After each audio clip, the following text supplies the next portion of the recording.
ভাল হ'বনে বেয়া হ'ব? হা ভাল হ'বনে বেয়া হ'ব? ভাল হ'ব কাৰণে আমাক ভোট দিব নালাগে, এবাৰ কংগ্ৰেছ আৰু AIDFকে মাৰি দিয়ক। বুজিলে নাই? মই আপোনালোকক ক'বলৈ আহিলো, এইবাৰ চৰকাৰখন অকল কংগ্ৰেছত বনাবলৈ নিদিব। কংগ্ৰেছত বনালে কি কৰিব? গোটেই আপোনালোকৰ মানুহকেইটা, মুছলমান মানুহকেইটাৰ লিডাৰকেইটা একদম ৰাজীৱ ভৱন আৰু জনতা ভৱনৰ পৰা নাহে আৰু।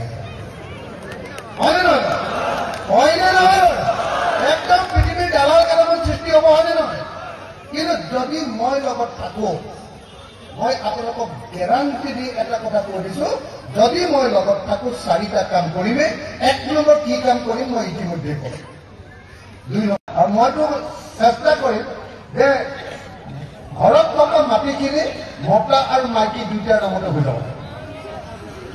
নহ'লে মতা মানুহবিলাকে ফটাফট তালাক দি দিয়ে। আমাৰ এই মদকা আহি কি উৎপাত কৰিছে বুলি খেদি দিয়ে। এইটো নহ'ব, মাইকী মানুহক খেদিলে আধা আধা মাটি ভাগ হৈ যাব, তেতিয়া কোনেও তালাক চালাক নিশ্চিত। মই কিন্তু মাটি এইটো সম্পত্তি আধা আধা কৰি দিম দেই, বেয়া নাপাব হ'ল বুজিছে নাই? নহ'লে মতা মানুহকেইটা আমাৰ দাদাগিৰিটো বেছি হয়। মই ঘৰত দাদাগিৰি কৰিব নোৱাৰো, মোৰ ঘৰত চাকৰি আছে। যাৰ নিজৰ ইনকাম আছে, মহিলাৰ যাৰ হাতত টকাৰ ইনকাম আছে, সেই মহিলাৰ দম আছে। মই যদি ঘৰত দম দিওঁ মোক উল্টাত কাপোৰ মাৰি দিব, কাৰ টকাৰ খাইছে মোৰ নিজৰ টকাৰ খাইছে, কি কথা ক'ব বুজিছে নাই? কথাটো বুজিছে নাই? যাৰ হাতত টকা থাকে সিয়ে মালিক, সিয়ে ওপৰত থাকিব, টকা নথকাটো সদায় কম। সেইকাৰণে টকা কেনেকে আহিব? টকা আহিব বস্তু উৎপাদন কৰিব, টকা আহিব বজাৰত বস্তু বিক্ৰী কৰিব লাগিব। কিন্তু এতিয়া 3 নম্বৰ যিটো কাম কৰিম, এতিয়া যিটো বজাৰ, এই বজাৰত আপোনালোকে দেখিব, এই বজাৰখন আজিকালি কোনে বজাৰখন কৰে? মোৰ এই যে পেণ্টটো, এই পেণ্টটো মই কিনিছো অনলাইন, মোৰ এই চাৰ্টটো কিনিছে অনলাইন, এইটো কিনি আনিছে আমাজনত, এইটো কিনি আনিছে ফ্লিপকাৰ্ট। আমাজনটো দেখোন আমেৰিকাৰ আটাইতকৈ ধনী মানুহটোৰ নাম মালিকজন হ'ল আমাজন কোম্পানী। আমাৰ দোকানীজনে যিটো পইচা পাব লাগিছিলে, সেই পইচাটো আমেৰিকালৈ গৈছে। এই পইচাটো দোকানীজনে পাব লাগিছিলে, এইটো গৈছে চীনলৈ। চীনৰ আটাইতকৈ ধনী মানুহজনৰ কোম্পানীটোৰ নাম ফ্লিপকাৰ্ট। গোটেই অনলাইনে আমাৰ বজাৰখন দখল কৰি পেলালে, হয়নে নহয়? তেতিয়াহ'লে চৰকাৰখন কেলে লাগে? যদি চব অনলাইনকে দি দিও, বাহিৰৰ কোম্পানীকে দি দিও, এই মানুহকেইটাই বেপাৰ নকৰিলে কি কৰি চলিব? অম্বিকাগিৰি, এই বৰপেটাৰ পৰাই অম্বিকাগিৰিয়ে কৈ গৈছিলে, যি জাতিৰ হাতত পথাৰ আৰু বজাৰ নাথাকে সেই জাতি কেতিয়াও ধনী হ'ব নোৱাৰে। কথাটো বুজিছেনে না? এতিয়া বজাৰ আটাইতকৈ বেছি দি দিলে অনলাইন। মোদী অহাৰ পাছততো অনলাইনটো কৰি দিলে, আগততো অনলাইন নাছিলে, কোনোটো দিয়ে নিদিয়ে। 2 নম্বৰ কি কৰিলে? 2 নম্বৰ বজাৰখন, এতিয়া আপুনি বৰপেটাৰ বজাৰ কৰিবলৈ যাওকচোন, তাত মানে সৰু দোকানত কোনো বস্তু নিদিয়ে, চব শ্বপিং মল। বিশাল কি বেগনান মেগামাৰ্ট, ৰিলায়েন্স ট্ৰেণ্ড, কি নামত আহিলে একদম দুখীয়া মানুহটোৱেও বজাৰলৈ গৈ দোকানৰ পৰা বস্তু নিকিনে, শ্বপিং মলৰ পৰা। আমাৰ 2 নম্বৰ পইচাটো পাই কিনে ৰিলায়েন্স, ভাৰতৰ আটাইতকৈ ধনী মানুহ, টাটা কোম্পানীৰ আটাইতকৈ ধনী মানুহ, বিশাল কোম্পানীৰ মালিককে পাই আমাৰ দুখীয়া মানুহকেইটাৰ টকা নাই। যিকেইটা মানুহে দোকান দি আছে চাব, এতিয়া মাখি মাৰি থাকে, দোকান বেয়া চাব, হয়নে নহয়? চাব আপোনালোকে, হয়নে নহয় বাৰু? হয় নহয়? আৰু 3 নম্বৰ বজাৰটো আমাৰ হাতত নাই, হলচেল গোটেই বজাৰটোৱে মালিকৰ হাতত। কিন্তু অসমীয়া হিন্দু মুছলমান, অসমীয়া কি কৰি ধনী হ'ব? হাজিৰা কৰি পৃথিৱীৰ মানুহ চব ধনী হ'ব পাৰিব নেকি? বেংগলোৰ বা কেৰেলাত গৈ চিকিউৰিটি গাৰ্ড কৰি 14,000 টকা দৰমহা পাই কোনোবা ধনী হ'ব পাৰিব নেকি? ধনী হ'বলৈ হ'লে পেপাৰটো আমাৰ হাতলৈ আনিব লাগিব। আৰু যদি আমি চৰকাৰ কৰোঁ, পৃথিৱীৰ কোনো চৰকাৰে এই কামটো নকৰে, মই কৰিম। যদি আমি চৰকাৰ কৰোঁ, অসমৰ হিন্দু, মুছলমান, খ্ৰীষ্টান, জৈন, অসমৰ স্থানীয় মানুহৰ হাতলৈ বজাৰ কাঢ়ি আনিব। অনলাইন নহয়, শ্বপিং মল নহয়, মাৰোৱাৰী ব্যৱসায়ী নহয়, হলচেল বজাৰ স্থানীয় অসমৰ মানুহৰ খাতলৈ আমি আমাৰ মানুহে যাতে বেপাৰ কৰিব পাৰে তাৰ ব্যৱস্থা কৰা হ'ব। ভাল হ'বনে বেয়া হ'ব? ঢিলা হাত চাপৰিটো এনেকে মাৰে নহয়, চাউলে নাই। তো লাষ্ট 4 নম্বৰ কি কাম কৰিম জানেনে? 3টা কাম কৰিম বুলি ক'লো, মনত ৰ'লনে নাই? 1 নম্বৰ পথাৰত পানী দি একদম পুৰা চবকে 3বাৰ খেতি কৰিলে ভাল, নকৰিলে কি হ'ব? খাজনা বাঢ়িব। 2, যিটো বস্তু উৎপাদন কৰিব তাৰ আচল দাম, লগে লগে খেতিয়কে নিজে ধনী হ'ল। 3 নম্বৰ বেপাৰ কৰাৰ সুবিধাবিলাক চব অসমৰ মানুহক দিম। 4, অসমৰ প্ৰত্যেকখন গাঁৱত, প্ৰত্যেকখন টাউনৰ বস্তিত, প্ৰত্যেকখন বাগানৰ লাইনত আৰু চৰ চাপৰা য'তেই বঢ়িয়া ফল এটা পাওঁ চবতে 1, 2, 3টা সৰু সৰু ইণ্ডাষ্ট্ৰী কৰিম। সৰু বিলাহী পুৰা টপ বনোৱা ইণ্ডাষ্ট্ৰী। আৰু এটা কাম কি কাম কৰিম জানেনে? যদি 2 নম্বৰ যদি আমি চৰকাৰ গঠনৰ অংশীদাৰ হওঁ বা চৰকাৰ আমি কৰোঁ, তেতিয়াহ'লে 2 নম্বৰ কামটো কৰি অসমৰ প্ৰত্যেকজন খেতিয়কে যিটো বস্তু উৎপাদন কৰিব, ধান, সৰিয়হ, বেহাৰ, শাক পাচলি, মাছ, বিলাহী, যি বস্তু উৎপাদন কৰিব, যি লগক লাগিলে যি উৎপাদন কৰিব, ঘেঁহু যি কৰিব, গোমধান যি কৰিব, প্ৰত্যেকটো বস্তুৰ আচল বজাৰ দাম। 1 কেজি বিলাহী উৎপাদন কৰিলে যদি 5 টকা খৰচ হৈছে, তেতিয়াহ'লে 1 কেজি বিলাহীৰ দাম 15 টকা দিয়া হয়। চৰকাৰে যেনেকৈ ধান কিনি লৈছে নে নাই এতিয়া? মোৰ দাবী ভিত্তিত কিনি লৈছে হিমন্ত বিশ্ব চৰকাৰে। ধান যেনেকৈ কিনি লৈছে, আমি প্ৰত্যেকটো খেতিয়কৰ বস্তু কিনি ল'ম, আৰু যিখিনি বস্তু কিনি নলওঁ বেপাৰীয়ে কিনিব, বেপাৰীবিলাকৰ ওপৰতো এখন আইন কৰি দিম যে এই দামতকৈ যদি কম দামত কিনো তেতিয়াহ'লে তহঁতি জেলত পৰি থাকিব। কথাটো বুজিছেনে? গতিকে মই আপোনালোকক দ্বিতীয় যিটো কাম কৰি দিম বুলি ক'লো, খেতিয়কসকলৰ খেতিৰ MSP বুলি কয়, মিনিমাম ছাপোৰ্ট প্ৰাইচ। এইটো মই হাজি কৈ থকা কথা নহয়, এইবিলাক পৃথিৱীৰ বেলেগ চৰকাৰে কৰে, আমাৰ ইয়াত নকৰে। আমাৰ ইয়াত কি কৰে, লাখ কোটি বাহিৰ দিম বুলি 10,000 টকা এটা দিয়ে ইলেকশ্যন, হয় নে নহয়? আৰু অৰুণোদয় দিম বুলি কয়, অৰুণোদয় কাগজ দিয়ে। এখন গাঁৱত 100টা পৰিয়াল আছে, 100টা পৰিয়ালৰ ভিতৰত 20টাক দিয়ে, আৰু বাকী 80টাক কয় যে বিজেপিক ভোট দিলেহে অৰুণোদয় পাব। আমাৰ ইয়াতে এইবিলাক কংগ্ৰেছ আহিলে 2টা বা কম্বল দিয়ে, হয় নে নহয়? বাকী কাম বন্ধ নকৰে। কথাটো বুজিছে নাই? সেইকাৰণে মই এতিয়ালৈকে 2টা কাম কৰাৰ কথা ক'লো। মানুহ যদি ধনী হ'বলৈ হয়, এই মই যিসকল খেতিয়কৰ লগত কথা পাতিছিলো, তেওঁলোক চব ধনী হৈ যাব। যদি কোনোবাই 5 বিঘা মাটি বন্ধকত লয়, 3বাৰ যেতিয়া পুৰা খেতি কৰিবলৈ পাব, পানী পাব আৰু বানপানী নুঠিব, আমি ব্যৱস্থা কৰি দিম। তেতিয়াহ'লে 5 3 গুণ 15 বিঘা মাটিত খেতি কৰিলে, আমাৰ মুছলমান মানুহে যদি 15 বিঘা মাটিত খেতি কৰে, তেতিয়াহ'লে হিমন্তই অৰুণোদয় নিদিলেও হ'ব, হয় নে নহয়? এতিয়া উল্টাই কি কৰিব পাৰিম? হিমন্তক ক'ব পাৰিম, এই হিমন্ত ভাই তই বৰ দুষ্ট আছ, বদমাছ, তই বহুত পইচা খাৱ, আৰু পইচা নাখাবি, আমাৰ ইয়াৰ পৰাই তোক 1 বস্তা চাউল দিছো, খা জৰণি যোৱা বুলি ধৰি আহিব পাৰিম। কথাটো বুজি পালে নে নাই? মই কি কৰো বুজি পালে নে নাই? এতিয়া চৰকাৰে আমাক কৰোণা দেখুৱায়, আমাক মমতা দেখুৱায়, এই আঁঠুৱা দিম, কম্বল দিম কংগ্ৰেছক, আৰু ইহঁতি ক'লে ক'ব যে অৰুণোদয় দিম। এইবিলাক দি কোনো মানুহ চলিব নোৱাৰে। 120 টকা, 1250 টকা কি পায়? মই হিমন্ত বিশ্ব শৰ্মাক সুধিছিলো, বোলো মোৰ দেউতা নাই বাৰু, মোৰ দেউতা ঢুকাইছে বাৰু, মোৰ দেউতাক আপুনি বৃদ্ধ পেঞ্চন দিয়ে 250 টকা।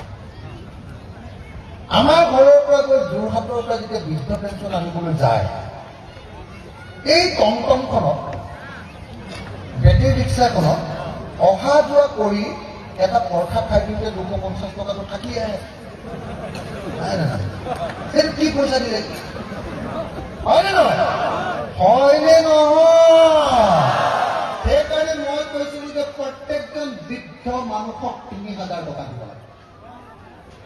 মই অৰুণোদয়ৰ কথা কৈছিলো। মই কোৱা নাই যে কেতিয়াও অৰুণোদয় বন্ধ কৰক। মই কৈছিলো এইবাৰ মোক ফচাবলৈ চাইছিলে হিমন্তই, অখিল গগৈ বোলে অৰুণোদয় বন্ধ কৰিবলৈ কৈছে। মই কৈছিলো যদি অৰুণোদয় দিয়ে আপোনাৰ বাপেকৰ টকা নিদিয়ে, এইটো চৰকাৰী টকা, আমাৰ টকা, গতিকে চব মহিলাকে অৰুণোদয় দিয়ক। আৰু 1250 টকা নহয়, 1250 টকাত একো চলিব নোৱাৰে, 3000 টকা দিয়ক। বাকী হিতাধিকাৰী আঁচনিবিলাক বন্ধ কৰিব, অকল অৰুণোদয়টো দিয়ক। পৰিয়ালৰ মহিলাগৰাকীৰ হাতত 3000 টকা এটা থাকিলে ল'ৰাটোৱেও যেতিয়া সোণৰ কাৰণে বা মটৰচাইকেলত তেল ভৰিবৰ কাৰণে টকা 100 বিচাৰিব, তেতিয়া মাকক অলপ ভয় কৰিব, হয়নে নহয়? আজিকালি নহ'লে ল'ৰাই মাককে পিটু যেন কৰে, হয়নে নহয়? তেতিয়া মাকক অলপ সন্মান কৰিব। মই সেইটো কৈছিলো, মই কৈছিলো যে অৰুণোদয় সকলো মহিলাকে দি দিব লাগে। অৰুণোদয় পোৱা প্ৰত্যেকগৰাকী মহিলাক 1250 টকা নহয় 3000 কৰি দিব লাগে। এইটো ভাল প্ৰস্তাৱ নে বেয়া প্ৰস্তাৱ? ভাল, হয়নে নহয়? তেতিয়া আমাৰ মতা মানুহৰ দমটো অলপ কমিব। আমাৰ মতাকেইটাই নহ'লে মাইকী মানুহকেইজনীক একদম চব কাম কৰোৱা, ৰাতিপুৱা গধূলিলৈকে চব কাম মাইকী মানুহজনীয়ে কৰি দিয়ে। বাহিৰত হাজিৰা কৰি 300 টকা এটা আনো, 300 টকাটো আনি একদম ঘৰত মাইকীৰ ওপৰত একদম দাদা মইহে ধন গতি আনিছো, কি কৰি আছ ঘৰত, এনেকে দম দিয়ে। তাক যে ৰাতিপুৱাৰ পৰা চোতাল ঝাৰু দি ভাত ৰান্ধি খুৱাই কৰি আনি বজাৰ কৰি আকৌ ৰাতি খুৱাব, আৰু তাৰপিছত যে একদম আঠুৱাটোলৈকে যে লগাই দিব, সেইটো কথা হ'লে হিচাপ। সেইটো হিচাপ মহিলাবিলাকে কেতিয়াবা হাজিৰা পায় নেকি? নাপায়, হয় নে নহয়? কিন্তু মহিলাজনী ওলাওঁতে 100 দিব, ভালকে ৰন্ধা নাই, এইটো আমুক কৰিছ। সেইটোতো বেয়া কথা ভাই, হয় নে নহয়? যেনেকে বিজেপিয়ে যে মুছলমানক মাৰিছে, পুৰুষজনে মহিলাক মৰাটো বেয়া কথা, সেইটো নহয়। কথাটো বুজি পাইছে নে মই কি কৈছো? মতা মানুহে বেয়া পাই লাভ নাই, মই কৰিম আকৌ, হয় নে নহয়? হিমন্তহঁতক আমিহে আনিছিলো অসমলৈ, বুজিছে নে নাই? সেইকাৰণে এইবোৰ কেয়াৰ নকৰো। যে মই দেখিছো যে আপোনালোকৰ সমস্যা আৰু আমাৰ গাঁৱৰ মানুহৰ সমস্যা একেবাৰে, আপোনালোকৰ নদীলে আমাৰ নদীলে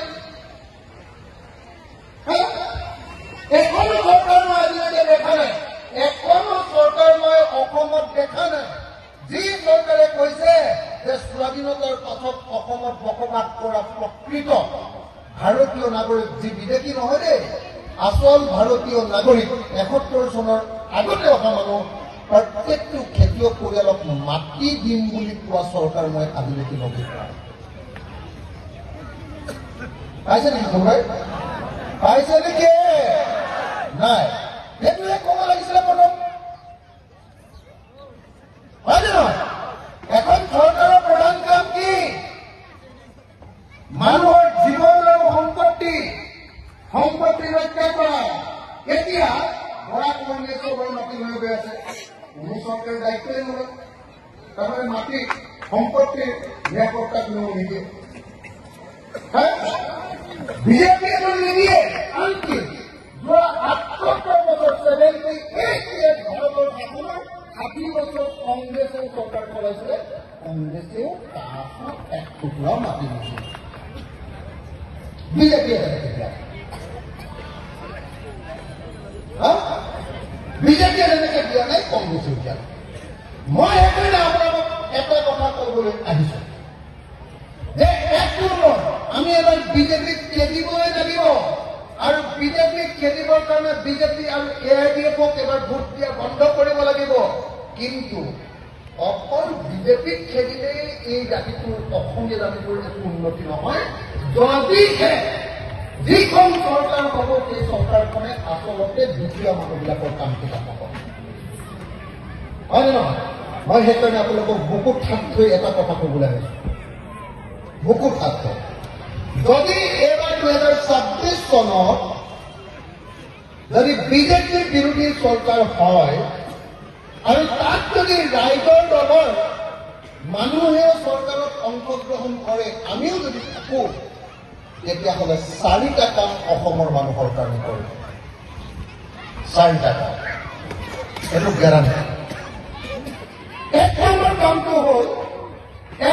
কামটো হ'ল যি মানুহৰ মাটি নাই তেওঁলোকক মাটি দিয়া, যি মানুহৰ মাটি আছে কিন্তু পট্টা নাই সেই মানুহক পট্টা দিয়া, যি মানুহৰ মাটি গৰাখহনীয়া খাইছে সেই গৰাখহনীয়াৰ পৰা সেই মাটিখিনি ৰক্ষা কৰা, আৰু সেই মাটিখিনি ৰক্ষা কৰি প্ৰত্যেকৰ পথাৰতে পানী যোগান বা জলসিঞ্চন বা ইৰিগেশ্যনৰ ব্যৱস্থা কৰি এডৰা পথাৰত বছৰত অতি কমেও 3বাৰ খেতি কৰিব পৰাৰ ব্যৱস্থা কৰিব।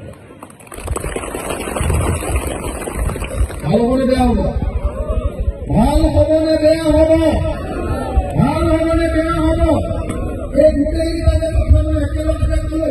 মাটি দিয়া, মাটিক ধৰা কৰিলে ৰখোৱা, মাটিক পানী যোগানৰ ব্যৱস্থা কৰাৰ বছৰত 3বাৰ খেতি কৰা, এই গোটেইটোক একেলগতে লেণ্ড ৰিফৰ্ম, ইংৰাজীত লেণ্ড ৰিফৰ্ম, অসমীয়াত ভূমি সংস্কাৰ কৰা। মই আপোনালোকক গেৰাণ্টি দি গৈছো, যদি ৰাইজৰ দল মই নিজে খেতিয়ক সংগঠন কৰি আহিছো, যদি ৰাইজৰ দল এইবাৰ চৰকাৰৰ অংশীদাৰ হয় বা ৰাইজৰ দলে চৰকাৰ গঠন কৰিব পাৰে, হিন্দু হওক মুছলমান হওক সকলোকে পথাৰ দিয়া হ'ব আৰু সেই পথাৰত 3বাৰ খেতি কৰিবৰ কাৰণে পানী দিয়াৰ ব্যৱস্থা কৰা হ'ব আৰু যিবিলাক মানুহে খেতি কৰিব, খেতি কৰা মানুহবিলাকক খাজনাও ফ্ৰী কৰি দিয়া হ'ব আৰু খেতি নকৰা মানুহবিলাকৰ মাটিত খাজনা 5 গুণ বঢ়াই দিয়া হ'ব। ভাল হ'বনে বেয়া হ'ব? এই মানুহবিলাকৰ কথাবিলাকক দুখে নকয়, একো ভিনা মিলাই দিব মানুহজনে লাগিব। কেলে ঢিলাঢিলি কৰি আছে কথা? মনে মনে চব অকল কংগ্ৰেছকে ভোট মাৰিম বুলি ৰৈ আছে। অকল কংগ্ৰেছকে ভোট মাৰিম বুলি ৰৈ আছে নেকি? কংগ্ৰেছক 60 বছৰ দিলে কাম নকৰে।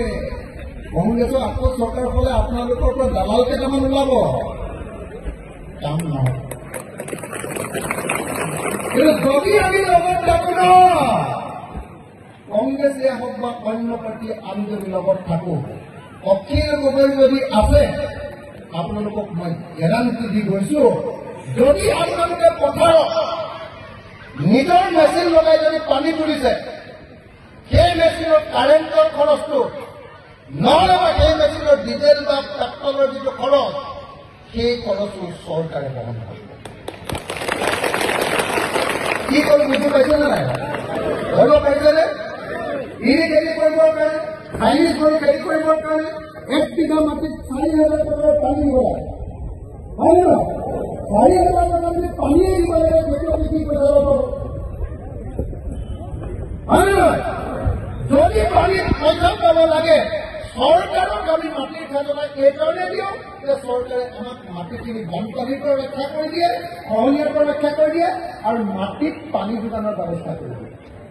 আমাৰ কোনো চৰকাৰে পানী যোগানৰ কথা উলিয়াই পোৱা নাই। এতিয়া কেইটকা? 110 হয়নে? 1 লিটাৰ মিঠাতেলৰ দাম আছিলে 80 টকা 1 কিলো। এতিয়া কেইটকা? অতি কমেও একদম টিনত অহা মিঠাতেলটোৰ দাম 180 টকা, 180 টকা, 220 টকা, তাৰ ওপৰত ভাল ভাল ব্ৰেণ্ডবিলাক বেছি দাম। হয়নে নহয়? হয়নে নহয়? একদম সকলো বস্তুৰ ইমান দাম বঢ়ালে যে কোনো পৰ্যায়ে কোনো মানুহে কেতিয়াও শান্তিতে থাকিব নাপায়। যেতিয়া এইবিলাক কথা কওঁ, অখিল গগৈ যেতিয়া কওঁ যে আপোনালোকে মূল্য বৃদ্ধি কৰিছে, তেতিয়া কয় যে অখিল গগৈ মুছলমানৰ কথা। হয়নে নহয়? কয় বোলে অখিল গগৈৰ নামটো সলাই অখিল উদ্দিন বুলি কৰি দিব লাগে, এইবুলি কয়। হয় নহয়? কয়নে নকয়? কয়নে নকয়? কয়। যিকোনো এটা কথা ক'লে তেওঁলোকে এতিয়া হুলস্থুল লগাই দিয়ে, বিজেপি চৰকাৰে হুলস্থুল লগাই দিয়ে।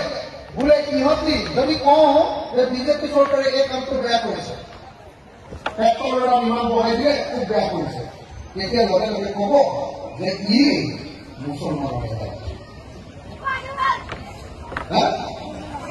হয়নে নহয়? এতিয়া বোলে কিবা এটা কথা ক'লে তেওঁলোকে অকল হিন্দু মুছলমানৰ কথা কয়, অকল হিন্দু মুছলমান, হিন্দু মুছলমান, হিন্দু মুছলমান, হিন্দু মুছলমান। মই অসমৰ মুখ্যমন্ত্ৰীক এইডোখৰত মই আছো, এইডোখৰত তেওঁ বলি আছে, তেওঁ বিধান ওলাত মই সুধিছিলো যে মুখ্যমন্ত্ৰী ডাঙৰীয়া আপোনাৰ লাজ নালাগে নে 24 ঘণ্টা অকল হিন্দু মুছলমান কৈ থাকে? মই কৈছোঁ যে আপোনাৰ উদ্দেশ্য কি? আপুনি কাজিয়াখন লগাব খুজিছে নহয় জানো? মই এনেকৈ সুধিছিলোঁ। আপোনালোকে চাইছে নাই এইটো কথা? মই যে বিধানসভাত এইবিলাক ধৰি আছো দেখিছেনে নাই? মই স্পষ্টকৈ শুনিছিলোঁ যে আপুনি অসমৰ 57-বছৰীয়া ঐতিহ্য আৰু সংহতি মিলাপ্ৰীতি হিন্দু মুছলমান এইটো ধ্বংস কৰি হিন্দু মুছলমানৰ সংঘাত লগাবলৈ বিচাৰিছে নহয় জানো? আৰু মুখ্যমন্ত্ৰীয়ে কৈছিলে যে হয় মই কাজিয়া লগাব। শুনিছিলে না নাই? অসম বিধানসভাত মই আপোনালোকে জানে নে নাই নাজানো, মই মানে একদম হিমন্ত বিশ্ব শৰ্মা তেনেকৈ মুখৰ আগত চাই লৈ চকুত থৈ ৰঙা চকু দেখুৱাই মই তেওঁক কওঁ যে আপুনি অসমৰ আটাইতকৈ 2 নম্বৰী মানুহ। চাইনে নাচায় আপোনালোকে কেতিয়াবা? সঁচাকৈ চাইনে নাচায়? চাইনে নাচায়?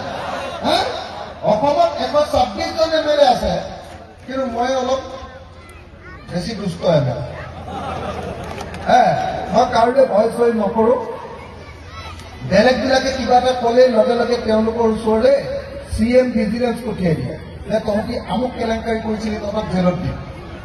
মই CMক ওলোটাই কওঁ, আৰে ভাই আপুনি মোৰ লগত লগাৰ কাৰণে, মোৰ লগত একেলগতে মাত পতাৰ কাৰণে আপুনি ভৰতবৰ্ষৰ বিৰুদ্ধে CM ভিজিলেন্স পঠিয়াইছে, মোৰ বিৰুদ্ধে পঠিয়াওক দম আছে যদি। মই এনেকৈ কওঁ। আৰু মোৰ লগত যেতিয়া মাত পাতিছিলে এই যে আমাৰ কৰিমগঞ্জৰ বিধায়কজন, উত্তৰ কৰিমগঞ্জৰ বিধায়কজন নাম কি আছিলে?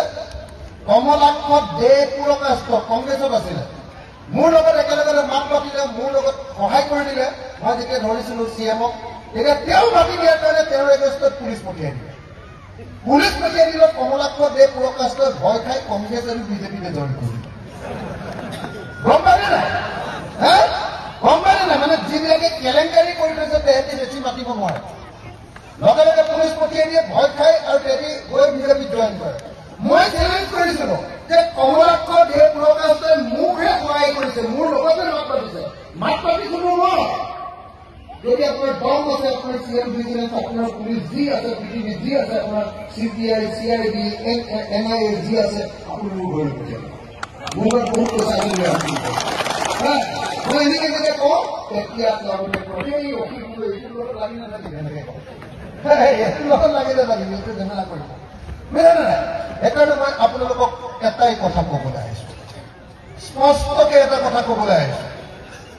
যদি অসমৰ পৰা বিজেপিৰ চৰকাৰক সঁচাকৈ খেদিব খোজে, অসমৰ মুছলমান মানুহে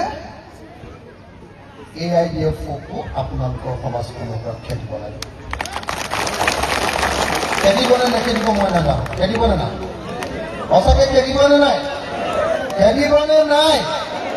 মই আপোনালোকক এটা কথা কওঁ, মুছলমান মানুহে যদি অকল মুছলমানক ভোট দিয়ে, তেতিয়াহ'লে হিন্দু মানুহে অকল হিন্দু মানুহকে ভোট দিয়ে। কথাটো বুজিছে নে নাই?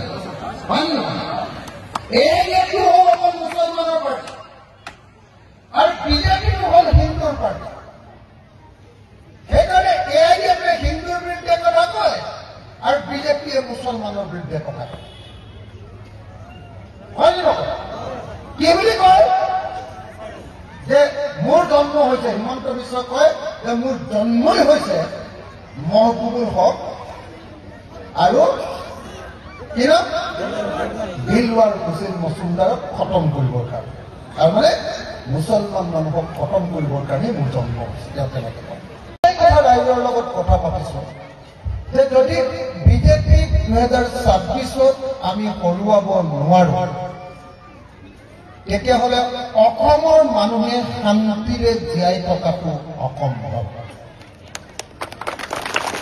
হয়নে নহয়? অশান্তি কৰি পেলাইছেনে নাই আমাৰ জীৱনবিলাক? হয়নে নহয়? আপোনালোকৰ সংখ্যালঘু মুছলমান ৰাইজকটো অশান্তি কৰিছে। আমাৰ হিন্দুসকলক, আমাৰ খ্ৰীষ্টানসকলক, আমাৰ শিখসকলক, আমাৰ বৌদ্ধিষ্টসকলক কাকোৱে আমাক শান্তিৰে এই চৰকাৰখনে থাকিবলৈ দিয়া নাই। কাকোৱে। আপুনি যিকোনো সময়তে এবাৰৰ কাৰণে যিকোনো এজন ব্যৱসায়ীক, যিকোনো এজন ব্যৱসায়ীক আপুনি ফুটপাথত দোকান দিয়া মানুহজন মানুহজন আপোনালোকৰ এই বজাৰখনৰ সৰু দোকান দিয়া এজন দোকানী, বৰপেটা ৰোডত থকা ডাঙৰ দোকানী এজন, যিকোনো এজন বা গুৱাহাটীতে থকা যিকোনো এজন দোকানী, ব্যৱসায়ী, বেপাৰী, আপুনি এবাৰ সুধি চাওক যে বিজেপি চৰকাৰৰ দিনত আপোনালোকৰ উন্নতি হৈছে নে বেয়া হৈছে। সকলোৱে একেমুখে ক'ব যে বিজেপি চৰকাৰে আমাৰ ব্যৱসায়টো ধ্বংস কৰি পেলালে। সকলোৱে এই বিজেপি চৰকাৰে আমাৰ পৰা ভোট লৈছিলে, আমাক কৈছিলে ভাইৰ বেহেনী বুলি যে কয় মানুহজন, হয় নহয়? নৰেন্দ্ৰ মোদী ডাঙৰীয়া তেখেতে আমাক কৈছিলে যে আমাক ভোট দিয়ক, আমি মেহেংগা বটাইংগে, বুজিলে? আমি মূল্যবৃদ্ধি ৰোধ কৰিম। কিন্তু বস্তুৰ দাম কমিলে নে বাঢ়িলে? কমিলে নে বাঢ়িলে? এটা মুৰ্গীৰ ডিম 2 টকাত কিনি খাইছে, 2 টকা। এতিয়া কেইটকা? 8 টকাৰ পৰা 10 টকাৰ, তাকো ব্ৰইলাৰ মুৰ্গী। হয়নে নহয়? হয়নে নহয়? হয়। 1 কেজি লৱণ নিমখ 2 টকাত কিনি খাইছে, এতিয়া কেইটকা দাম? কেইটকা? কমেও 10 টকা, 10 টকাৰ পৰা 20 টকা। হয়নে? বেছিও আছে, কিন্তু পেকেটৰ নিমখ হ'লে, ভাল নিমখ হ'লে, ছডিয়ামযুক্ত নিমখ হ'লে অতি কমেও 20 টকা। হয়নে নহয়? হয়নে? গেছ চিলিণ্ডাৰ এটা, গেছ চিলিণ্ডাৰ যিটো নহ'লে আজিকালি কাৰো পাকঘৰ নবনে। গেছ চিলিণ্ডাৰ, এটা গেছ চিলিণ্ডাৰৰ দাম কংগ্ৰেছ চৰকাৰ, তেওঁলোকে কংগ্ৰেছক খুব বেয়া চৰকাৰ বুলি কয়, কংগ্ৰেছ চৰকাৰ দিনত 414 টকা আছে। 414 টকা থাকোঁতে তেওঁলোকে হাল্লা লগাই দিছিলে বিজেপিয়ে। দৰকাৰী গেছ চিলিণ্ডাৰ উলিয়াই নি কৈছিলে যে চোৱা, এওঁলোকে আমাৰ একদম পাকঘৰত হাত দিছে কংগ্ৰেছে। এতিয়া সেইটো গেছ চিলিণ্ডাৰ যিটোৰ দাম 414 টকা আছিলে, 414 আছিলে, সেই গেছ চিলিণ্ডাৰটোৰ দাম বৰ্তমান সম্পদ 1152 টকা। হয়নে নহয় বাৰু? 1 কেজি মচুৰ দাইলৰ দাম আছিলে 48